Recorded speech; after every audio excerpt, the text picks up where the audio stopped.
well-regulated militia being necessary to the security of a free state, the right of the people to keep and bear arms shall not be infringed. Welcome to another edition of Bearing Arms, Cam and Company. My name is Cam Edwards. Glad you're with me on the program today. You know, we were talking Massachusetts yesterday with Jim Wallace from the Gun Owners Action League. There's so much nonsense going on up there. We're staying with that same state. Slightly different topic today. Toby Leary from Cape Gunworks and the Civil Rights Coalition going to join us. Toby actually tipped me off to a story that I covered at Bearing Arms yesterday, so we're going to get into that. And then, as I mentioned, I wanted to talk with Toby about what is the elevator pitch, essentially, for the No on 9 campaign. Because in Massachusetts, in order to repeal Chapter 135, and that is on the ballot this November, you could get every gun owner in the state of Massachusetts to go out and vote no, and that's still not going to be enough to get you over the top. So you have to do outreach to non-gun owners. You have to talk to people who are not Second Amendment advocates, and you've got to be able to explain to them why they would benefit by voting no on 9. So it's a great conversation. Really appreciate Toby joining us today. Take a look and a listen. Toby, it's good to see you again. Thanks so much for coming on the program. Always a pleasure. Thanks for having me, Cam. Yeah, absolutely. And thanks for giving me the tip yesterday. The last story I wrote at Bearing Arms was based on something that you told me about, this nearly 900-day legal nightmare for a Massachusetts man named Scott LePan, who, I guess this was back in February of 2024, his house was raided. A number of firearms were seized, including a .22 bolt-action rifle, a .303 bolt-action rifle, 3 shotguns, a suppressor, 2 suppressors, Toby. I mean, this guy was possessing guns that are legal in, I would say, almost every state in the nation. He was, I guess, they started investigating him because he was making online gun purchases, right? Not online gun sales. He wasn't accused of gun trafficking. He was accused of nothing more than possessing firearms that Massachusetts says you can't possess. And he was looking at almost 300 years in prison. That was the potential sentence. Right. 330 years was the total maximum sentence he could have got. It was unbelievable. And you're right. Like, it was all possessory. It had nothing to do with selling or dealing online. And it wasn't even he was buying guns online. He was buying parts online, literally like eBay purchases. And the suppressors were these solvent traps that they sell on eBay to this day. And they're not suppressors. And I think they ended up revising one of his charges at some point and dropped the suppressor thing because they're like, yeah, it's not a suppressor. But because it was screwed on the end of a gun, they ended up saying, hey, this is a suppressor, obviously, and it wasn't. But the truth of the matter is, this is an incredible irony, Cam, which is the state of Massachusetts just signed a law a couple days ago banning ICE from being able to operate in schools and certain areas, and for lawful purposes to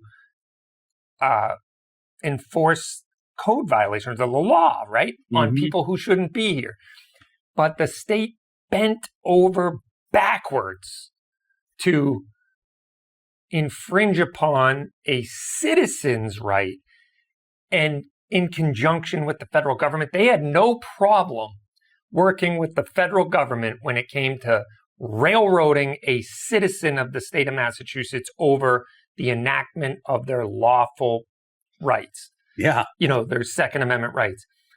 That drips with such irony. I hope that it's not lost on the public that government rolls the red carpet out to federal law enforcement agencies when it comes to the infringement of a right. And this was a long, I guess, months-long investigation. Another thing worth talking about is the fact that they couldn't obtain a search warrant because the district attorney deemed there wasn't probable cause. Yeah. But that didn't thwart the people in Andrea Campbell's office, in the Attorney General's office.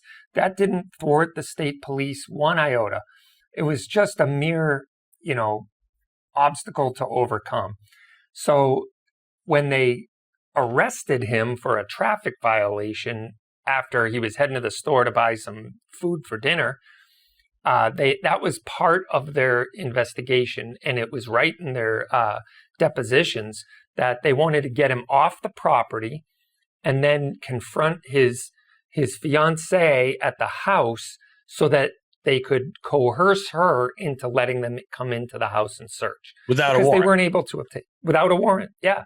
And the worst part is they represented to his fiancée the application for the search warrant, which the DA denied, that it was just a matter of minutes before they get a call from the judge and they're going to be able to come in.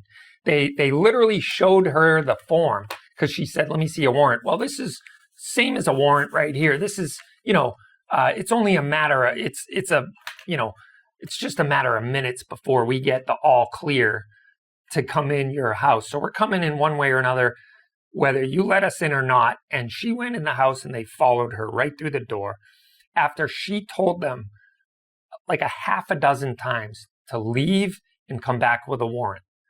So after the first time she told them that, they were trespassing on her property at that point. The fact that they didn't get in their car and say, all right, we'll come back with a warrant and leave, they stood there in direct defiance to a lawful request by a homeowner. And whether you're pro 2A or not, right, that should send shivers down your spine. Absolutely. That the government won't take no for an answer. Yeah. They will come in, and toss your house with or without a warrant. If you tell them no, they're going to sit there and argue with you until you say yes. Invite them in or stick their foot in the door or come in anyway. Just unbelievable. It is unbelievable. And So, I'm sorry, go ahead. No. I was just going to say, once in the house too, then they expanded the scope of what they were looking for to include the basement and everything else. Like at that point, it was like a free for all once they were in the door. And this is why this case fell apart ultimately, because the courts ruled that the search was illegal, right? Rightfully so. But in the meantime, Mr. LePan is held as dangerous, right? So he's held without bail, I believe, for the full 120 days. When he is released, he is told he has to wear an ankle monitor, basically on house arrest, can't leave his home. And this goes on, again, for almost 3 years before the charges are finally dropped a couple of days ago, because the judge said, all of the evidence you got from the house, it has to be excluded from trial because you got it illegally. And so the case collapses, and Mr. LePan is now finally a free man. But, and I wrote about this yesterday. I was talking with Jim Wallace on yesterday's Cam & Company. We were talking about a couple of license suspension cases that Gold's getting involved in. In one case, the guy who was a victim of domestic violence had his license suspended. In another, a guy who had called police because he was concerned about a burglar. He had a couple of drinks, and the police asked him, have you been drinking? Yeah, I had a couple of drinks after I got home from work. They suspended his license because he had a shotgun. And that one, it was locked in a safe. Yeah. He had to get it out when he heard the bump in the night that he thought someone was breaking in. And Jim, I think he gave credit to Mike from Goal for coming up with this phrase that the process is the punishment, right? And as I said, Mr. LePan's case is a perfect example of this. You get punished, you lose years of your life. You're spent on house arrest or in jail, and the case collapses completely before it goes to trial. Well, you've still been punished, right? You have been irreparably harmed by law enforcement in the state of Massachusetts, including the Attorney General's office. And now all of a sudden they say, okay, you're free to go. You're a free man. Yeah. It's, you're right. The process is the punishment. This is the MOS. This is the SOP, if you will, whatever you want to call it, for the state of Massachusetts. It is arrest. I actually had a cop tell me the other day, I interrupted myself, but a cop tell me the other day that asking about the nuance of the new law, Chapter 135. And I said, I really don't know. He goes, yep, I guess arrest and let the court figure it out. So instead of using discretion because nobody really knows and saying, you know what, we're not going to jam you up with this because even we don't know. No, it's arrest and let the courts figure it out.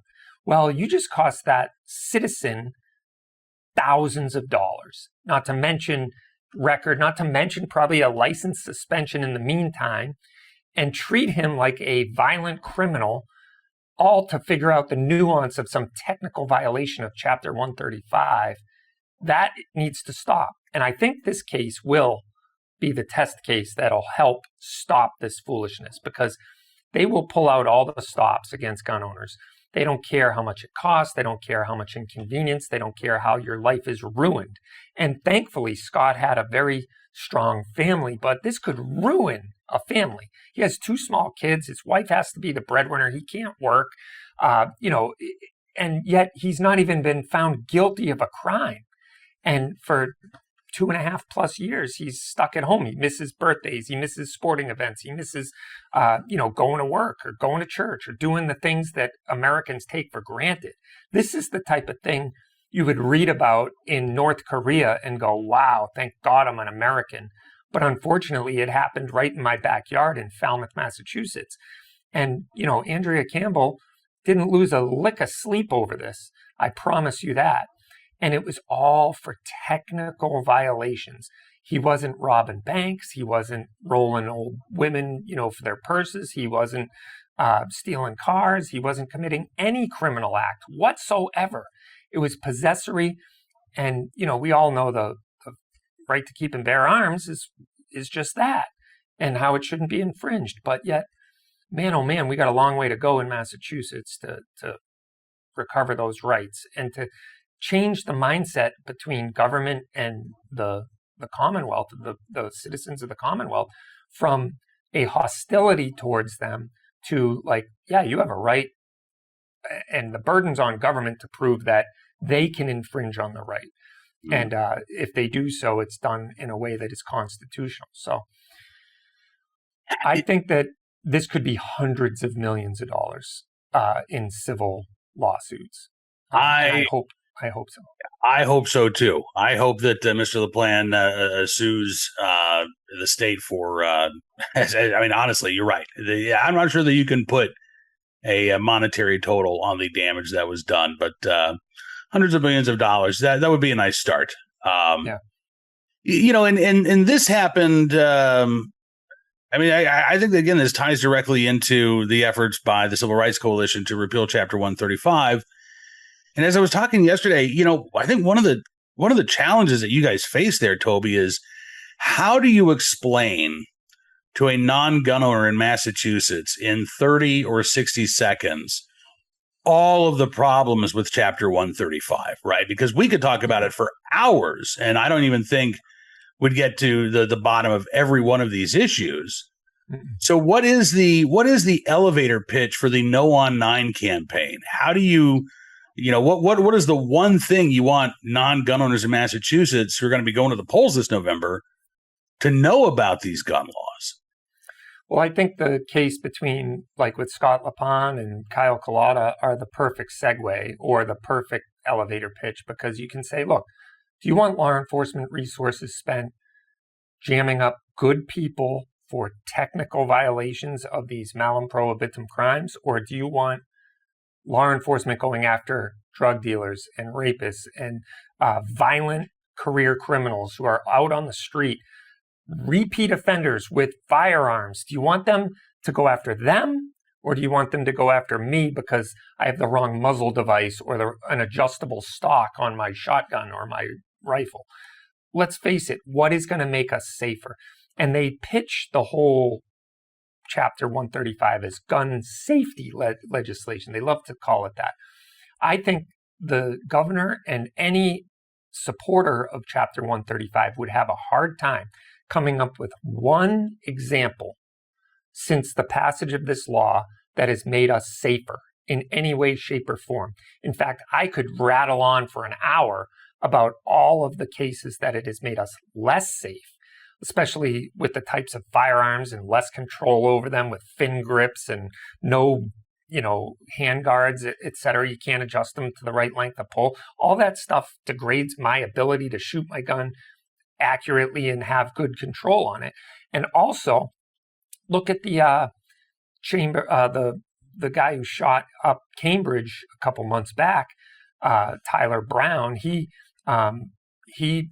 had no problem obtaining a large capacity magazine, to use the political buzzwords, right, and an AR-15, even though he was an armed career criminal out on bail, and shot up the Memorial Drive.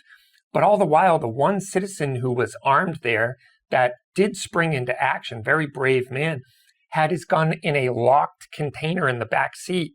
He had to spend extra time to get it out, and he's limited by how many rounds he can have. The gunman had multiple 30-round magazines. He has a Glock 43, which holds 7 rounds and 1 in the chamber. So he had 8 rounds to shoot back to a guy who has, multiple 30-round magazines. And the guy still jumped into action, but he was made less safe based on how he had to store the gun in the car and how many rounds he could carry in the gun itself. He might have chosen a different gun if he could have had over 10 rounds. And that would have certainly made us all more safe. So, I think the safety, the cost, and the fact that it's misdirected is really the elevator pitch to say, hey, look, I understand you don't like guns.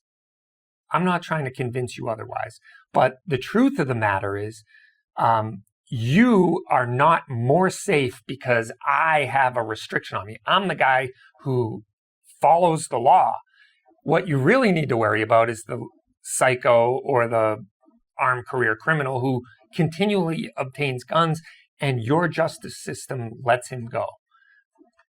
I want the malum and se crimes, those really violent, evil crimes that are committed on the streets of Massachusetts every day, to go away. And if you want to join me at the table and talk about how we can reduce crime and make our streets safer, I will be there tomorrow with you. We'll sit across from the table, and I assure you we can come up with some really good ways of making us safer tomorrow without having to infringe on anybody's rights and without having to point the gun of government violence at good people just trying to play whack-a-mole with your crazy checkerboard law that nobody knows what it really means. Yeah. I know that's more than an elevator pitch. Well, we're going up to the very top floor of a very tall building. Yeah, there you go. But to that end, Toby, I mean, as you're talking, I did have the thought, have you, and I don't know who this would be, but have you tried to debate anybody, on the Yes on 9 side of things, whether it's, John Rosenthal from Stop Handgun Violence or maybe even Andrea Campbell herself? Because it seems to me like that, challenging a supporter of Chapter 135. Hey, let's have this debate. Let's talk about this. I want you to be able to tell the audience how we're safer as a result of these laws. That might be a way to get your message out to non-gun owners in Massachusetts too. Yeah, I did challenge openly Michael Day, the author of the whole bill, to a debate, but that was met with crickets. No surprise there. But I am going to be doing as many as will have me, but the town of South Hadley is going to have a ballot question informational symposium. Okay. And I'm sure they've invited the other side, but I'll be there. I believe it's October 15th. And it'll be broadcast online. But basically, they have the pros and cons, or the for and against, of every ballot question. I'm the last one, so it'll probably take a little while to get to. But I hope the opposition is there, because I would love to challenge them on how, tell me where, when, and how, and who, and what this law has made us all safer, because I don't think you can come up with a single example of it. And conversely, I can give you many examples of how this has jammed up good people and, cost them tens of thousands of dollars in legal fees, and no crime had been committed. So, what are we doing here? This is ridiculous. But I'm glad you mentioned that, because we just got our signs in, the No on 9 yard signs. So we will we have those at Cape Gummers. People are picking them up like crazy and Nice. getting them out. So we're going to deploy them throughout the state. And I tried to hold them back, but the people are like, "Give me those signs." They want them. So it's good. I'm excited about that. Well, listen, we're close enough to Labor Day. I think I think we can get a head start on that. And can you hold that up once again? Because that I got to tell you that we were talking about, just the imagery for this, and this is a great, simple imagery, and I absolutely love it. So pretty simple. Yeah. You got the symmetry No on 9 on, both ways, right? Vertically, no on 9, or read it across, read it vertically. You just can't put it upside down and be 6 no on, But yeah, no, it's we just wanted simple, something you can see when you're going 40 miles an hour down the road. Bold, bright colors, and so many people have already changed their icon on social media, myself included, and I've watched this kind of movement throughout, Facebook, Instagram, X, and whatnot. Tons of people that are commenting on my posts already have changed it. So I think that's kind of a really cool freebie, if you will, that we get a lot of hits and a lot of eyes on that from now until Election Day. So I've urged a lot of people to do it, and they have and are. It's kind of a little subculture movement that's going on. Well, listen, if there are folks in Massachusetts, outside of Massachusetts, who want to help pay for a yard sign or two, what's the best way that they can get involved, donate to the Civil Rights Coalition? Yeah, they can go to thecivilrightscoalition.com, and you can do all that right there. You can get a sign. You can sign up to volunteer. We're going to need people holding those signs on overpasses and knocking on some doors as we get closer to the election. And then we'll also, you can donate right there on the website itself. You just got to remember thecivilrightscoalition.com, and no on 9. It's pretty simple. I'm excited about that.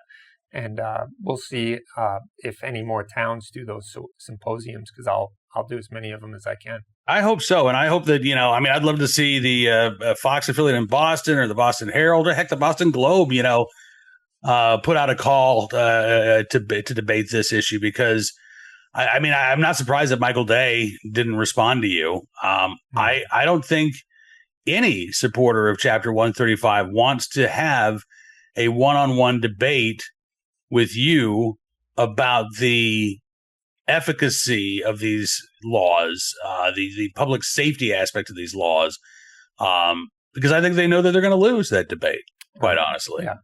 So it's a tough. I wouldn't want to be on the wrong side of the issue, because not only are you wrong legally and constitutionally, but you're on the wrong side of the history of our country. And where did the founders get it? They got it from natural law. Like, they're literally on the wrong side of nature when it comes to, this issue, because we all have a inherent right to defend ourselves. That's right. Toby, thank you again for coming on the program, sir. I really appreciate it, and looking forward to doing this again very soon. Yeah, my pleasure. Thanks, Toby Leary from Cape Gunworks and the Civil Rights Coalition. Again, thecivilrightscoalition.com. Check it out and help out if you can. Toby, we'll talk to you again soon. Thank you, sir. Awesome. My thanks once again to Toby for being with us on the program. Yeah, I think the supporters of Chapter 135, I think they're scared to death to debate Toby or any other segment advocate, but I'd love to see it. All right, before we get to today's Armed Citizen story, our good deed of the day, and our recidivist report, let's talk about this for a second. From city streets to mountain trails, your gear should go wherever life takes you. And that's why at Modern Rugged Leather, every bag is handcrafted from premium, responsibly sourced leather. It's designed to look sharp, last long, and tell a story all its own. Every stitch, every buckle, every strap reflecting timeless craftsmanship, and it's backed by a lifetime warranty, because quality shouldn't quit when the adventure begins. So whether it's the boardroom or the back roads, maybe the Gun Rights Policy Conference, Modern Rugged Leather helps you carry confidence every step of the way. Modern Rugged Leather, modern style, timeless durability, backed for life. Life takes you places. Make sure your gear keeps up. You can shop the full collection and find yours at modernrugged.com. They are getting ready to debut a brand new website, brand new products. You can sign up to become among the first to learn about those new offerings. Again, when you go to modernrugged.com, And if you're going to be at the Gun Rights Policy Conference, you will see my modern rugged bag in action, because I'm looking forward to seeing you in the Dallas-Fort Worth area a little bit more than a month from now. What, about 5, maybe 6 weeks from now, end of September. I will be there, and so will my modern rugged bag. All right, let's turn our attention to today's Armed Citizen story, our good deed of the day, and our recidivist report. We'll start there with a case out of Spokane, Washington. The guy suspected in this starting this massive fire in the Spokane area. No stranger to police. He actually took a plea deal after a murder charge in Arizona a few years ago. A deal that some folks say a little unusual. Not your typical plea deal. So this is from the Center Square. They report that Aaron Farinacci, who is the man accused of starting this fire that destroyed hundreds of structures in the Spokane area, including a local gun club, spent less than 10 years in an Arizona prison for killing his father and for holding his mother at gunpoint. Blake Thornbrough, a criminal defense attorney for the Scottsdale-based Hallam Law Group, said he had not heard of a deal similar to the one that Farinacci got, where he ended up pleading guilty to manslaughter, avoiding life in prison and a first-degree murder conviction. Thornbrough told the Center Square that based on the legal cases he's worked on, he doesn't remember a circumstance where a first-degree murder charge got pled down to manslaughter. Maybe second-degree murder, but not manslaughter. In 2010, Farinacci shot and killed his father, Jeffrey, and then used a gun to place his mom, Beth, in, quote, reasonable apprehension of imminent physical injury, according to court records. Again, he was originally charged with first-degree murder. He was facing a life sentence in prison. He took a plea agreement for manslaughter and aggravated assault, and he received 12 years in prison. He was released in 2020 after serving 10 years, which included credit for 2 years in jail awaiting trial. According to the Center Square, the Maricopa County attorney declined to do an interview about the case despite it being adjudicated, adding that the office staff do not talk about plea negotiations, which I mean, that's kind of boilerplate language from prosecutors and district attorneys. I think it's BS. Because that's a part of your job. And if you're going to talk about convictions, you're happy to talk about convictions. And sometimes you're even, maybe not happy, but you will talk about acquittals. Really, the jury got it wrong, but we respect the process of law. So why not talk about the plea deals that your office is offering?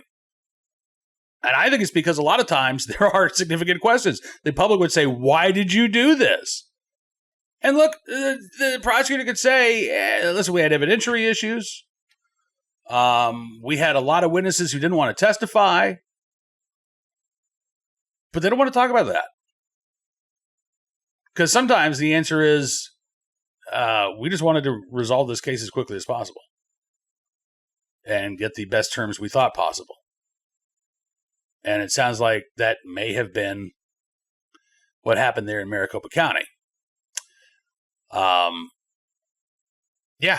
Amazing. Again, first-degree murder, manslaughter, life in prison, 10 years in prison.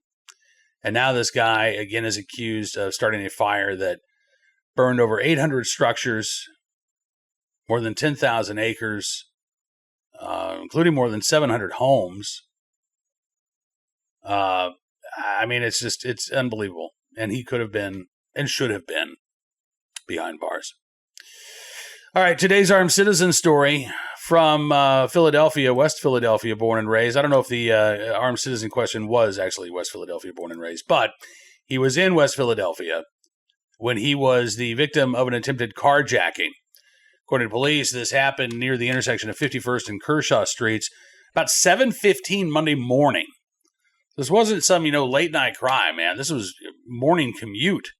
A guy behind the wheel of a blue Volvo was the target of a carjacking. Officials say that the suspected attackers produced a firearm and shot the victim, which is when the victim pulled his own gun and returned fire. The victim of the attempted carjacking was taken to a nearby hospital after the shooting, where he was listed at last report as stable. Which is not, by the way, a real condition, right? I mean, there's critical, there's serious, there's fair. Stable just means they're stable. So we don't know if, critical but stable doesn't sound like there were life-threatening injuries, thankfully. At the scene, officials say investigators recovered the victim's firearm as well as 4 spent shell casings. Surveillance video, according to NBC 10 in Philadelphia, shows armed gunmen rush across the street while gunfire can be heard. You can hear a woman shouting, "Stop, stop," amidst the gunshots. And, again, thankfully this guy was able to fight back because these carjackers clearly had no compulsion about killing this guy. They shot him before he even drew his firearm, before they even knew that he was armed. They shot him. And they probably would have kept firing until this guy was dead. Thankfully, he was able to shoot back. And, hospitalized. But it sounds like he is going to recover from his injuries. And hopefully, these carjackers don't even know, by the way, if there were any arrests in this case yet. What we know is, again, that the victim was hospitalized, but I don't know if they've actually taken anybody into custody here. So hopefully they're able to catch these guys. Finally today, our good deed of the day in the right place at the right time, unable to do the right thing. A good Samaritan in Florida who helped save a woman after an alligator attack. The woman lost her arm, but did not lose her life. And this, again, just a very scary situation. It happened over the weekend. It was Saturday. Victim was among a group of swimmers. They were in the springs on the Silver River near Ocala, Florida. At some point, she caught sight of a gator approaching. She grabbed a paddle and tried to whack it away, but the alligator ended up latching onto her right arm, dragged her underwater. When she was able to resurface, she started screaming for help. There was a guy named John Gamachi who was on a boat with his dad. They're eating lunch. When he hears the woman screams, he said that the water was crystal clear, and he could actually see the alligator as it was heading over towards the swimmer. He said, "I looked upriver from a couple hundred feet. I saw an alligator head way above the water and going full speed towards the swimmer." So he was already on his way over there. Managed to scare off the alligator before it could do any damage. He said when he got there, there was the group of panicked swimmers. There was an injured woman clutching a paddleboard. He said it was a terrible injury. He said, bones were poking out. There was blood everywhere. He said, obviously, minutes mattered. So he actually used a rope on his boat to serve as a tourniquet, basically, tying off the victim's arm. Once that happened, he was then able to bring the other swimmers onto their boat. They went towards to a nearby launch where first responders could take over. Sunday, the woman's family told Fox 35 that she survived the ordeal and had actually already been released from the hospital, even though she lost her right arm, which I would think you'd be in the hospital for more than 24 hours, but apparently not. Gamachi says he's been visiting that area before. He's never seen an alligator attack there. He said that he did speak to the victim's family, who said that they were very grateful that he and his father intervened. He said they called earlier. We talked for a while. He said it was heartwarming to hear them explain their emotions. He said, we're glad that it happened as good as it could have. Like, the result is just the sustained injury and nothing more. Alligator's been caught and trapped and, according to the Florida Fish and Wildlife Conservation Office, removed from the Springs area. I don't know if that means it was relocated or dispatched, but either way, it's not in the area anymore. And again, though this woman's life is forever changed, she has a life in large part because of John Gamachi and his quick thinking. So in the right place at the right time, willing and able to do the right thing for a stranger in need. We thank you, John, for your very good deed. All right, that is going to do it for this edition of Bearing Arms Cam & Company. And I want to thank you, as always, for being a part of the program. It really does make a huge difference, your support. I would encourage you, as I often do, to become a VIP Gold, or VIP Platinum member. Just go to bearingarms.com/subscribe. Use the promo code FIGHT, and you can take 60% off your membership. And that applies no matter what tier of support you decide to choose. Each one comes with its own set of benefits. I encourage you to become a VIP Gold or Platinum member. One of the cool things for our Gold and Platinum supporters is we do a weekly live chat every Wednesday. It's Hot Air's Ed Morrissey and myself. There are others that go on throughout the week as well. You got 5 o'clock somewhere with the Stevens, Stephen Green from Vodka, or Stephen Green, a.k.a. Vodka Pundit, Stephen Cruiser from PJ Media, and some other live chat events. But Ed and I, every Wednesday, 1:30 Eastern, and it's always a great hour. Would love for you to be a part of that. Tomorrow on Bearing Arms Cam and Company, we're going to be talking with Congressman Andrew Clyde from Georgia about the NFA case, where a district court judge in Texas has ruled that the registry on NFA items that no longer have a tax attached to them is unconstitutional because that registry is based on Congress's taxing power. And if Congress is not exercising its taxing power with suppressors and short-barreled firearms and any other weapons, then you can't have a registry to go along with that. This is something that Representative Clyde has been arguing ever since the passage of the One Big Beautiful Bill Act, that the registry is explicitly tied to those taxes, and without the taxes in place, the registry has to go away. DOJ, we will learn probably tomorrow at some point whether or not they are going to appeal that decision. But we'll also talk about the efforts in Congress to codify the judge's decision by explicitly getting rid of the NFA registration requirements. So looking forward to that conversation with Representative Clyde. Be sure to check out BearingArms.com throughout the day today. We are keeping you up to date on the latest Second Amendment news and information from all across the nation. And I'm looking forward to seeing you back here again tomorrow. Until then, be well, be safe, and be free.